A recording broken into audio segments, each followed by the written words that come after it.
Hi, this is Kathleen going over the reproductive system. Here's the objectives, basically knowing the structures and more than that, the functions of the female and male genitalia, changes observed during puberty, changes that occur during pregnancy and perimenopausal period for the females. Here are the structures. Internal structures, as you can see right here. This is more the anatomy and physiology portion of this lecture. Ovulation. So during ovulation and the menstrual cycle starts at the initiation of the menstrual phase and carries on through until it starts again. Ovulation being about days 13, 14, 15, right around there. It either occurs or it does not occur. I should say the egg is fertilized or is not fertilized. And if not, the egg is shed, and then another menstrual cycle begins. The menstrual cycle has to do with the hypothalamus, the anterior pituitary, and the ovaries regulate the menstrual cycle. The menstrual cycle is predictable. It's a 28-day cycle. There's 5 stages. And in most women, it would be predictable. Not all women are going to be predictable. Many women will need teaching when to start the menstrual cycle. In other words, when to do the counting. So first day of the period would be day number 1 and so on. If they're attempting to get pregnant, then they would need to know, especially when ovulation occurs. And if they are attempting to not get pregnant, they would also need to know that this is a time when they would need extra protection. Menopause, obviously the cessation of menses.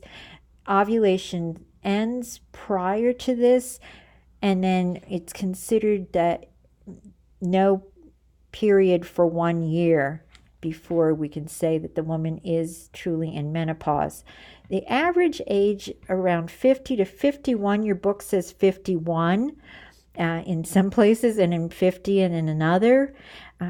Hormones begin to decrease around 35 to 40 years of age, and it is a fairly long transition. So you're going to see changes over this time, and a lot of women, depending on what they have, their family or genetic history is, are going to be similar to family.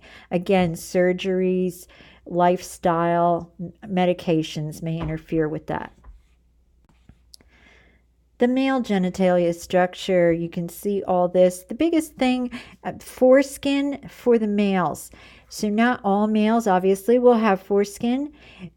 I am seeing as children are coming up, we're seeing more males not circumcised, so with the foreskin. So a lot of teaching there when they do have foreskin, teaching about cleanliness. And certainly if you are going to insert a Foley catheter, please make sure to put the foreskin back while you're inserting and bring it forward when you're finished and the Foley catheter is in place. Otherwise, they can get ischemic. You can see all the other parts of anatomy here.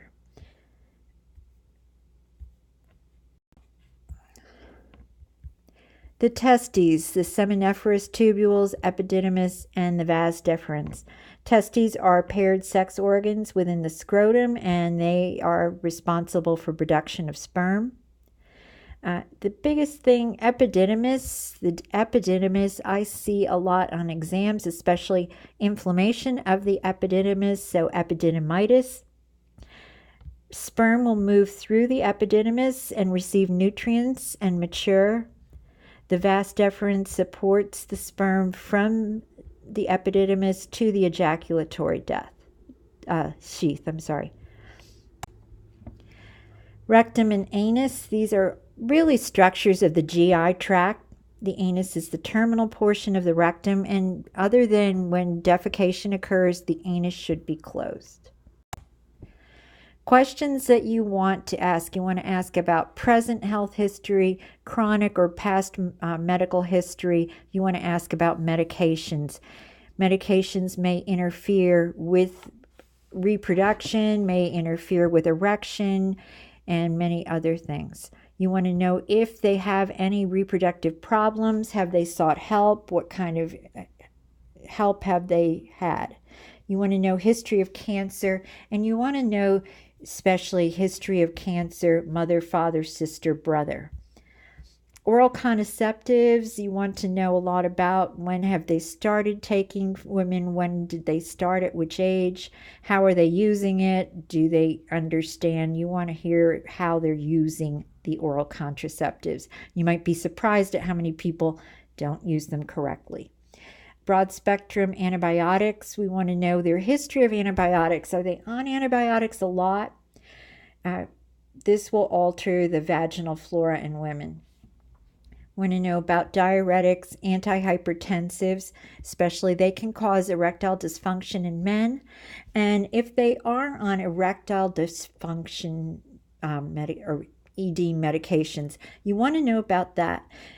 Teaching on that should aim to, because erectile dysfunction medication can lower the blood pressure, you want to talk to them about not using it with nitroglycerin, of course, being careful with antihypertensives and the combination of erectile dysfunction, which you would certainly hope the physicians and pharmacists would know about, that they're on both.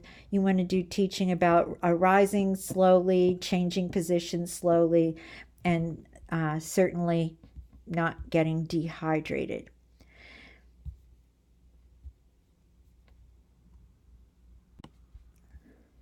For women, history of cancer of the cervix, ovaries, uterus, breast, or colon.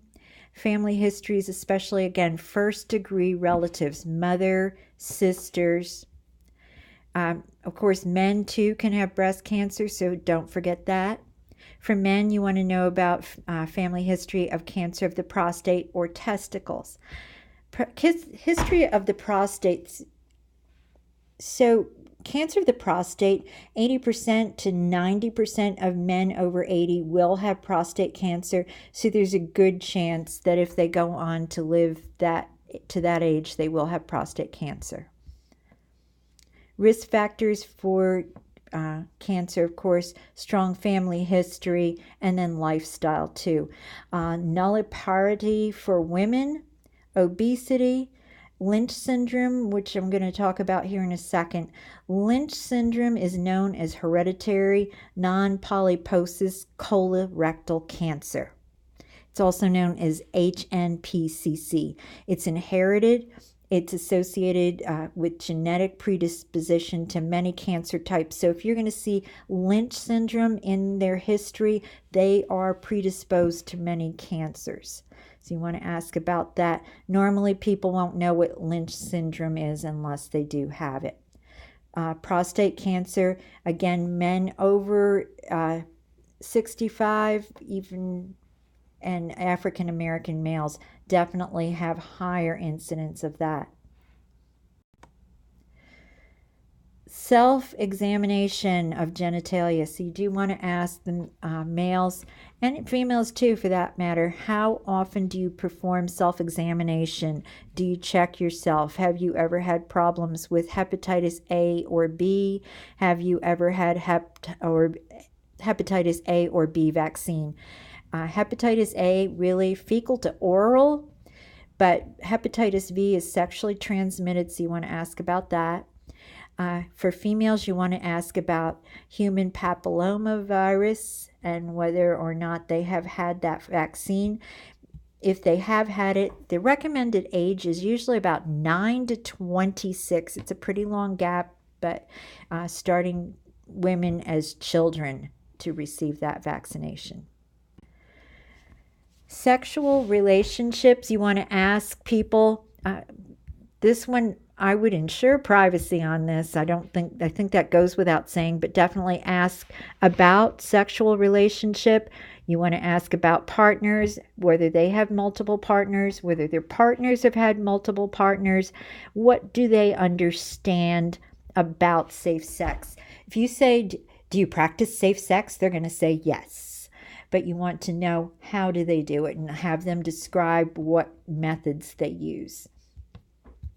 You want to know about birth control, what type, how are you using it, and of course certain medications like Dilantin, they should not be getting pregnant at all, the females.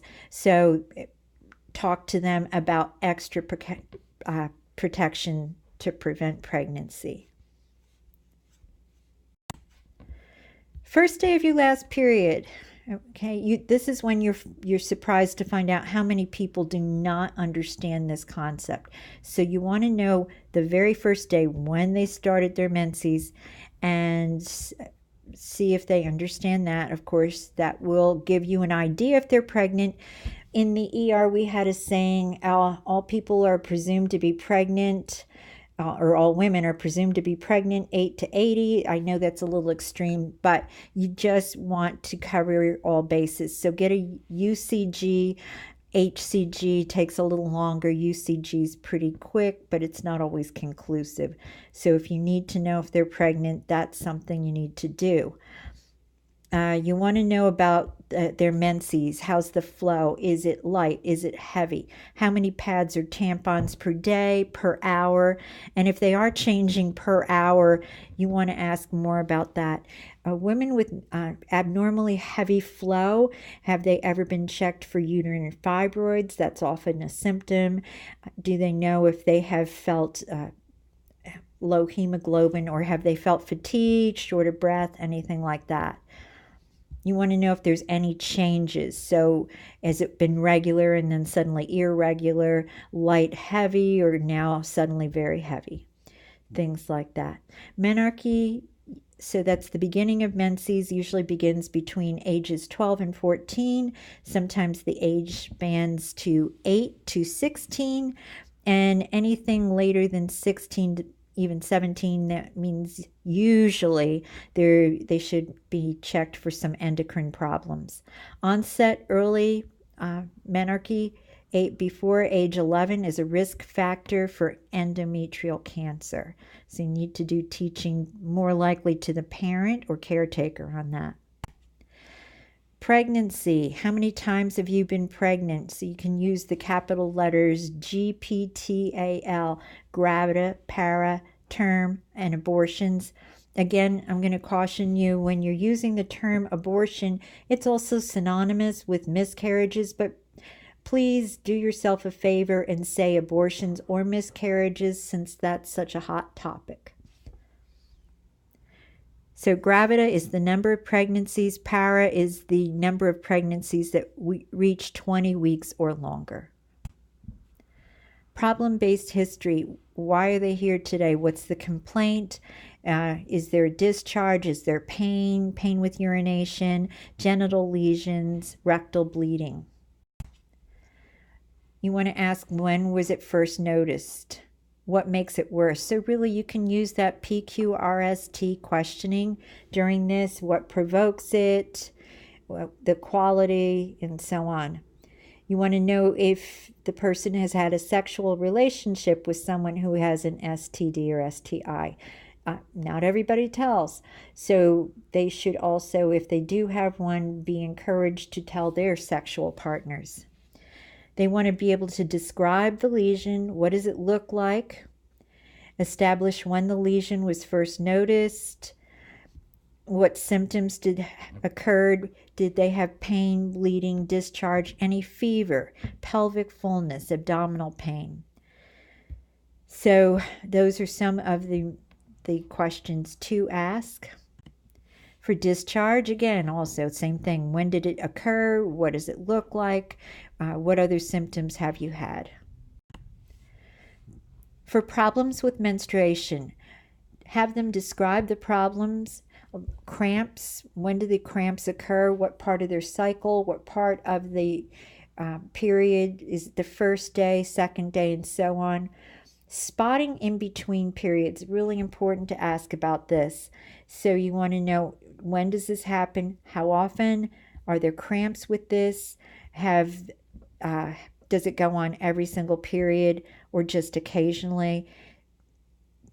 You also want to know if any bleeding, if they have to stop. So some people will say, I can't do anything. I can't do my normal activities. I can basically sit. So you want to know, does it interfere with activities of daily living?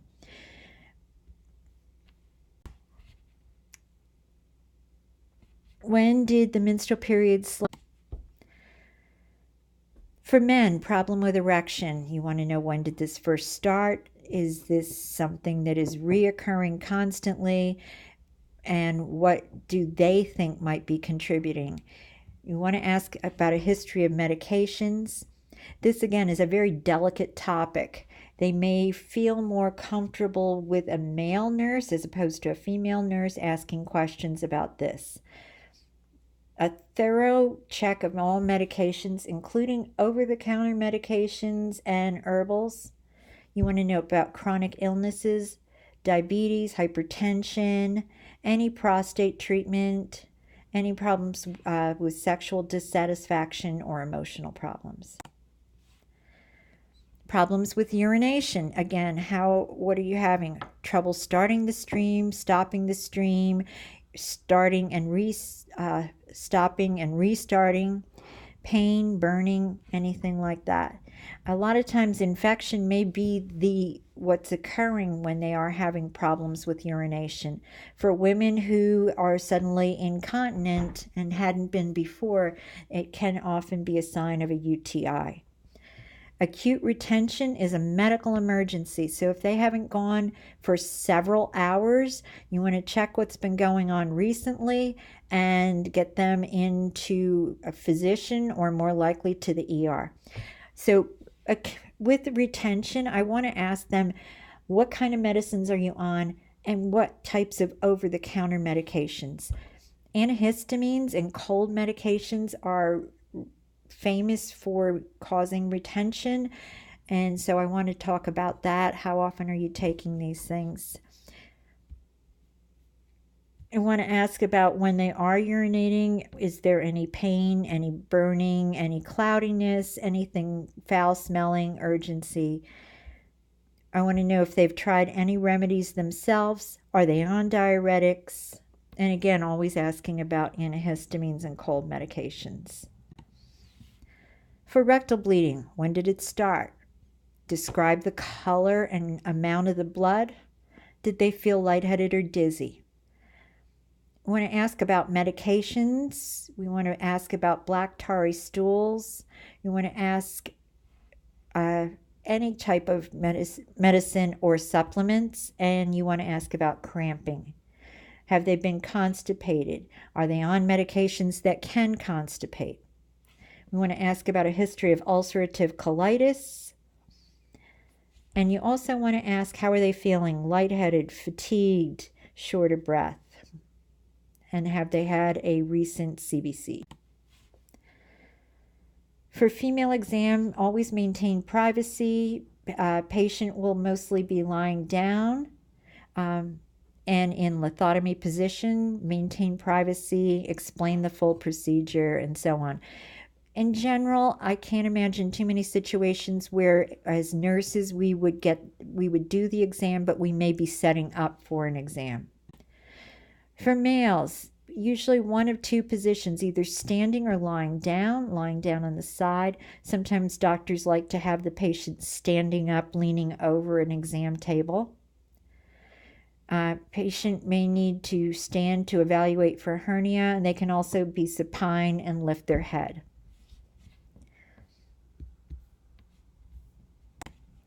Infants and children.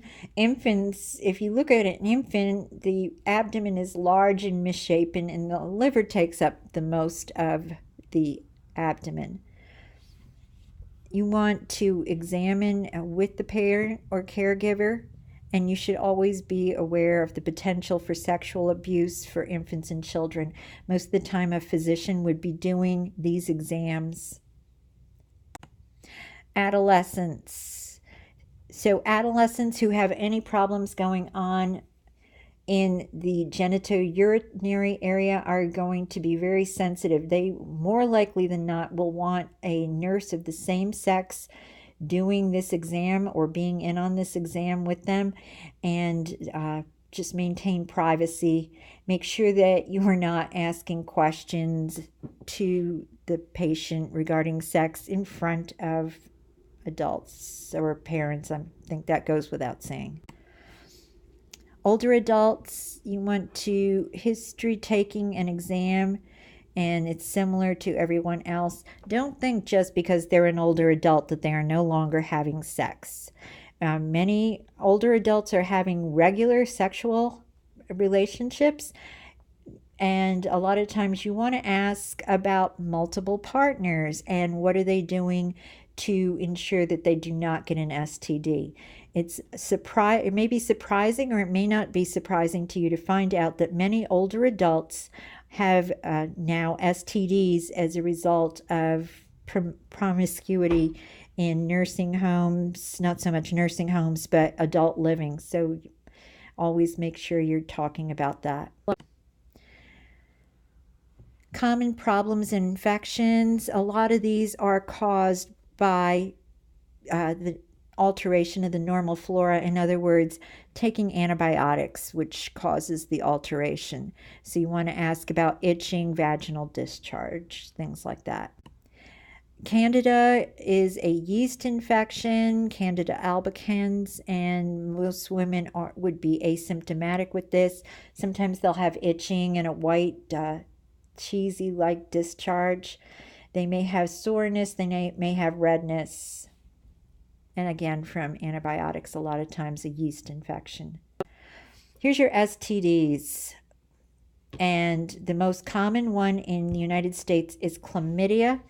Often it is asymptomatic until it's too late. For almost all of them, the most common finding is purulent or mucopurulent cervical discharge. We have what's called a term called cervical motion tenderness, and this is when the provider touches the cervix and there's some bleeding. Sometimes we touch it, or the provider would touch it with a cotton swab, and they would see some bleeding. It's called friability. So that is one of the hallmarks. Pelvic inflammatory disease. These would be similar complaints. It's a leading cause of infertility, so women need to be taught to come in and get these things treated at once. Usually gonococcal or chlamydial infections are the most common. Epididymitis, what I was talking about before, inflammation, it's often associated with STDs. They would have scrotal pain, usually one side, and it becomes edematous and reddened. They might have fever. The doctor will order a reduction or just rest. Ice packs, make sure that they are putting towels around the packs before they put them to the scrotum. They can use NSAIDs like acetaminophen, or more likely they would use ibuprofen. Endometriosis, it's benign, it's progressive. Its symptoms are pelvic pain, as you see here, and prolonged menstrual flow. And it is more common than you might think. It would be discovered on a clinical exam rarely. Cervical cancer, endometrial cancer, ovarian cancer. So cervical cancer caused by HPV. So of course you do want to encourage young women that are sexually active to get vaccinated. Endometrial cancer, more likely than not postmenopausal, although I have seen that happen in younger women. And then ovarian cancer, that has the highest mortality rate because it's so undetected, and usually by the time it is detected, it's too late. Testicular torsion, so the twisting of the testicle and sperm cord, cutting off the blood supply, and this is a surgical emergency. They will have sudden, severe pain, scrotal swelling. Testes are very tender and large, not associated with trauma or physical activity. So you want to get them into emergency at once. Hydrocele fluid in the scrotum, and that can be, if we think that that's a hydrocele, they will illuminate this and you can see it glow a red. Spermatocele, varicoceles. Varicocele, it's dilation and tortuosity, and it's often multifactorial, and it's caused by differences in venous drainage, differences between the left and right side. So patients might say there's like a pulling sensation or a dull ache. Veins above the testes tend to feel thickened, and a palpable mass is usually detected in the scrotum. Testicular cancer, so especially men between the ages of 20 and 34, this is the most common malignancy, and you want to provide some kind of literature to men of this age to do testicular self-exam. Ideally, you want to show them what to do and have them return the demonstration, but you can give them this. You could also have them return it, but men 20 to 34 a lot of times feel a little funny doing this in front of anyone. BPH, enlargement of the prostate, and that is clamping down on the urethra, causing delayed urination, dribbling, and so on.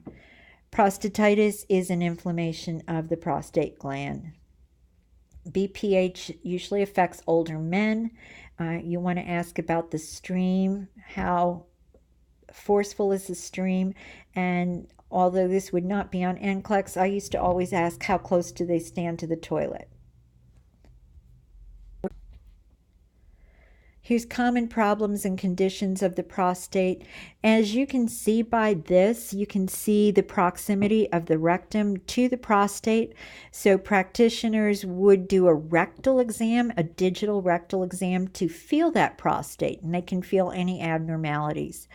Again, older men are more prone to this, and the majority of them will have prostate cancer. If the practitioner does palpate it, it feels irregular, it feels hard, and they can feel quite a difference from a normal prostate. Here's common problems of the anus and the rectum. Pilonidal cyst is a small sinus tract under the skin, and it becomes infected and it could abscess, so men will probably come in complaining of that. Usually it's a dimpled area with a small opening, and they should be treated. Hemorrhoids, dilated veins, which may come out of the rectum, and usually itching and burning is the biggest problem with that. A lot of times this is from straining at stool, so stool softeners, if they are prone to this, extra fluids as long as they're not on a fluid restriction. And the other thing too would be not straining at those stools. Anorectal fissure, this is a tear, and it's seen usually in healthy adults, but it's a fissure or crack in the anus, and they'll have severe rectal pain, itching, and rectal bleeding. Rectal polyp is protruding growth from the rectal mucosa, and a lot of times with bleeding. So during a colonoscopy, the doctors will look for polyps and remove them. Rectal prolapse is a protrusion of the rectal wall through the anus, more likely for women over 60 years old. Rectal and anal cancer, and basically what it's saying here, it occurs when malignant tumors grow within the rectal mucosa, anal canal, or anus. It's pretty asymptomatic. Most common symptom is rectal bleeding. Here's question number 1, and we talked about this before. Cancers in women would be directly related to their reproductive history, and women who have never been pregnant have an increased risk of, and the answer is C, ovarian cancer. Question 2, the patient has a low hematocrit and pale gingivae, so pale gums, short of breath, complaining of fatigue for the past week, and which finding might explain this symptom? And the answer would be bleeding, obviously, pale or black tarry stools. So when you see something like this, low hematocrit, paleness, shortness of breath, and fatigue, just think about bleeding. Thank you very much. Have a wonderful weekend. Stop. So amenorrhea, absence of menses. And again, this is women month after month after month. So for a year that have not had a period, between ages 42 and 58. From my days in cardiac, I do know that the longer that people have their menses, the more cardioprotection they have. But having their period, without the period, they're sometimes, even though most women would say this is a nuisance, there's almost a sense of loss. So cover that too. You want to know if they're on hormonal replacement. Have them describe hot flashes, excessive sweating, palpitations. And there are a number of things that they can do for hot flashes. Very embarrassing for women because they come on without notice and they just start sweating and they can't get cool enough. Mood swings, changes in sexual desire, and so on. So many things.